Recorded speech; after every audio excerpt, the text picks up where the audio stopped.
ధర్మ సందేహాలు కార్యక్రమానికి తిరిగి స్వాగతం. గురుగారు, మరొక సందేహం అండి. మనోహర్ గారు గుంటూరు నుంచి రాస్తున్నారు. శ్రీకాళహస్తిలో రాహుకేతు పూజలు చేస్తే దోషాలు తొలగిపోతాయా, తెలియచేయగలరంటూ కోరుతున్నారు. ఇలాంటి ప్రశ్నకి మనం అనేకమైన సమాధానాలు ఇస్తూ వస్తున్నాం. అయినా ప్రేక్షకులు ఇంకా సందేహాలుంటాయి, అడుగుతూనే ఉంటారు. వారు ఈ కార్యక్రమాన్ని చూడడం, ఇలా ప్రశ్నించడం వారి బాధ్యత, తోచిన సమాధానం చెప్పడం మన బాధ్యత. పూజలు చేస్తే దోషాలు తొలగిపోతాయా, ఇంత తీసుకున్నాం ముందుగా. తర్వాత రాహుకేతువులా మరింకెవరన్నా చెబుదాం. పూజ చేస్తే దోషం తొలగిపోదు. దోషం తొలగిపోయే మార్గం మనకు స్ఫురణకు వస్తుంది. ఎలా ఈ ఇబ్బందిని మనం దాటిపోగలమో మనకే ఒక ఊహ వస్తుంది, మనం ఆచరిస్తాం.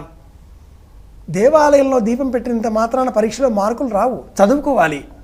దీపం పెడితే ఏ పుస్తకం చదువుకుంటే సులభంగా మార్కులు వస్తాయో ఒక స్ఫురణకు వస్తుంది. ఆ పుస్తకం ఎవరో తెచ్చిస్తారు, చదవాలి అనే కోరిక మనలో పుడుతుంది. అంతేగాని గుళ్ళో వెళ్ళి పూజ చేసేసాం, హారతి ఇచ్చేసాం, కొబ్బరికాయలు కొట్టేసాం, నాకు మార్కులు అలా రావు. చదవాలి. చదివే ఊహ ఆ పూజ కల్పిస్తుంది, ప్రశాంతమైన మనస్సును ఇస్తుంది. కాబట్టి ఆలయంలో పూజలు చేస్తే ఆపదలు తొలగిపోవు. ఎలా ఆపదలను తొలగించుకోవచ్చునో ఊహ కలుగుతుంది. ఆ కలగాలి అంటే పూజ చేయాలి. ఇక రాహుకేతువులను పూజ చేస్తే దోషాలు తొలగిపోతాయా అని అడుగుతున్నారు.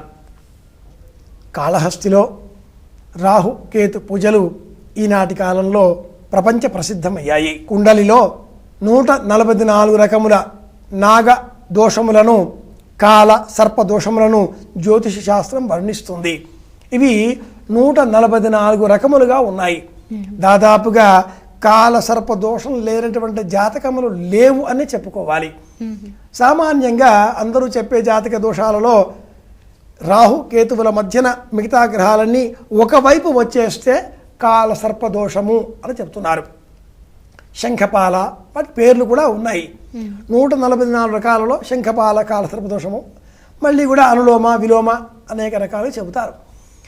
అయితే కాలసర్ప దోషానికి, ఆ దోషం నుంచి నివారణ పొందడానికై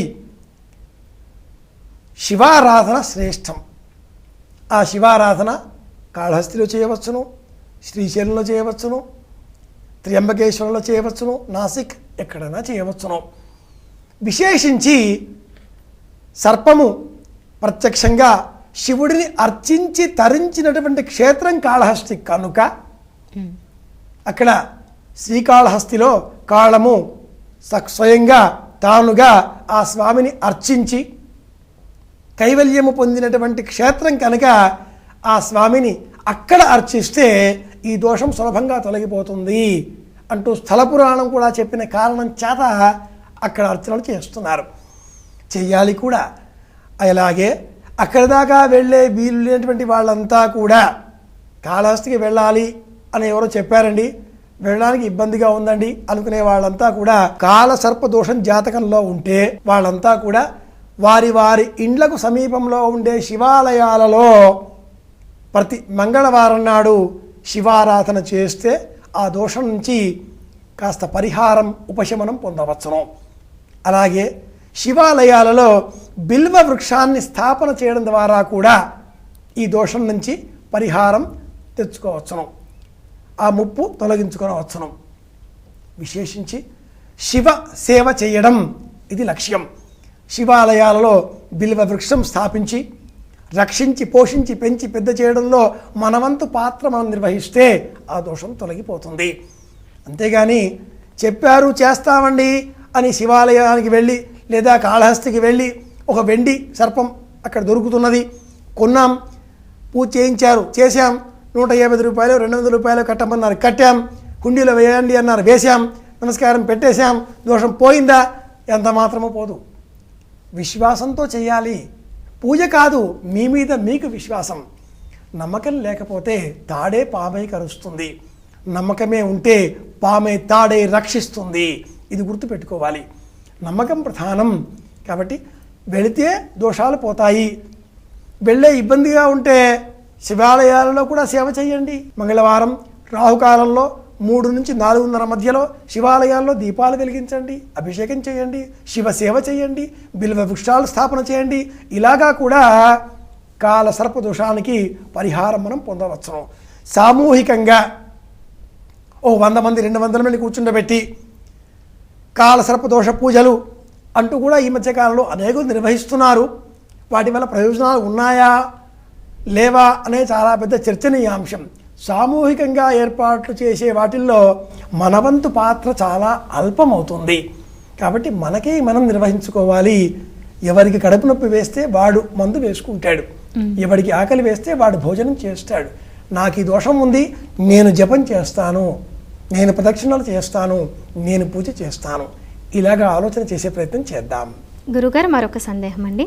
హేమలత గారు కనిగిరి నుంచి రాస్తున్నారు. ఆలయ గోపురంపై ఉన్న కలశం ప్రాముఖ్యత ఏమిటి తెలియచేయగలరంటూ కోరుతున్నారు. ఆలయ గోపురం పైన ఉండే కలశం యొక్క ప్రాముఖ్యత మనకందరికీ కూడా, ముఖ్యంగా పురుషులకు శిఖ ఉంటుంది, పైన టెంటకిల్లాగా ఒక ముడి ఉంటుంది. ఈ శిఖ దేహంలో ఉండేటటువంటి సర్వ అవయవాలను సంరక్షిస్తుంది. అలాగే మన దేహంలో ఉండేటటువంటి ఎలక్ట్రోమాగ్నెటిక్ పవర్, ఆంగ్లంలో చెప్తే సులభంగా అనే ఆ పదం వాడాను, ఒక అతీంద్రియ శక్తి, విద్యుదయస్కాంత శక్తి ఊర్ధ్వం వైపు వెళ్ళిపోయి ఈ శరీరం అచేతనం కాకుండా నిరోధిస్తుంది. అలాగే సూర్య సంబంధితమైనటువంటి అతినీల లోహిత కిరణాలు, అల్ట్రా వయోలెట్ కిరణాలు ఈ దేహాన్ని హింసించకుండా నిరోధిస్తుంది, రక్షణ కవచం వలె కాపాడుతుంది. ఇది ఎంత పని చేస్తుందో ఆలయానికి పైన ఉండేటటువంటి ఆ కలశం కూడా అంతే పని చేస్తుంది. ఆసమంతా తెల్లయం ఆలయం, ప్రళయకాలం వరకు ఉండేటటువంటి స్వరూపము ఆలయ స్వరూపము. దేవాయతనుడు అనే భక్తుడు పూర్వం భగవంతుడి గురించి తపస్సు చేసి నా దేహమే మీకు ఆలయంగా కావాలి అనే వరాన్ని కోరుకున్నాడు. ఆ వాసుదేవుడు తథాస్తు అంటూ అనుగ్రహించాడు. దానితో ఆ దేవాయతనుడి శరీరమే ఆలయంగా రూపుదిద్దుకుంది. అతడి కాళ్ళు, చేతులు, ముఖము, అతడి ప్రాణము అర్చామూర్తి, ఇలాగా అతడి శిఖ కలశంగా మారింది. ఆలయం, షోడశ స్తంభ మంటపం, మధ్యలో గర్భాలయం, అంతరాలయం, గర్భాలయం, 4 స్తంభములు, ఆ మధ్యలో అర్చామూర్తి, ఆ అర్చామూర్తికి పై భాగంలో గోపురం నిర్మాణం 7 ప్రాకారములతో, ఆ 7 ప్రాకారముల పైన ఉండేటటువంటి గోపురం పైన ఒకే ఒక కలశము. అందుకే కలశ స్థాపన కూడా ఒక ప్రతిష్ఠ. కలశమును ప్రతిష్ఠించి అభిషేకం చేయాలి అంటే గృహస్థ ధర్మంలో ఉండేవాళ్ళు పనికిరారు. వృద్ధులు, మరణాసన్న వేళన కాలం సమీపిస్తున్నటువంటి వాళ్ళు ఎక్కువ కాలం జీవించరని కూడా లోకంలో చెబుతారు. సంప్రదాయంలో ఉన్న వాక్కు. లేదా యతీశ్వరులు, ఈ లోకం పట్ల ఎటువంటి మమకారములు లేనటువంటి సన్యాసులు, పీఠాధిపతులు, వీరి చేత ఆ కలశం పైన సంప్రోక్షణ చేయించినట్లయితే, లేదా కలశమును వారి చేతుల మీదుగా స్థాపన చేసినట్లయితే ఆ అర్చామూర్తికి విశేషమైనటువంటి శక్తి సామర్థ్యం చేకూరుతుంది అని కూడా ధర్మం చెబుతుంది. ఇంతటి ప్రాముఖ్యత కలది ఆ శిఖరం. కాబట్టి శిఖరం చూస్తే అర్చామూర్తిని చూసినట్లే. శ్రీశైల శిఖరం దృష్ట్వా పునర్జన్మ న విద్యతే. శ్రీశైల ఆలయ గోపురం పైన ఉండే ఆ శిఖరాన్ని చూస్తే ఇక మళ్ళీ జన్మలేదు అంటూ చెబుతుంది పురాణ ప్రపంచం. అలా అంటే శ్రీశైలంలో ఉండే కోట్లాది మంది నిత్యము శిఖరాలను చూస్తారుగా, అంతమందికి పుణ్యం వచ్చినట్లే కదా. ఉదయం లేస్తే ఆ శ్రీశైలం వీధులలో పువ్వులు అమ్ముకునే వాడి దగ్గర నుంచి కొబ్బరికాయలు అమ్ముకునే వాడి వరకు, భిక్షకుడి దగ్గర నుంచి వచ్చే యాత్రికుడి వరకు అందరూ ఇలా చూస్తారు, గోపురంగా అనిపిస్తుంది. ఇంతమందికి పుణ్యం వచ్చేసినట్లేనా? అలా కాదు.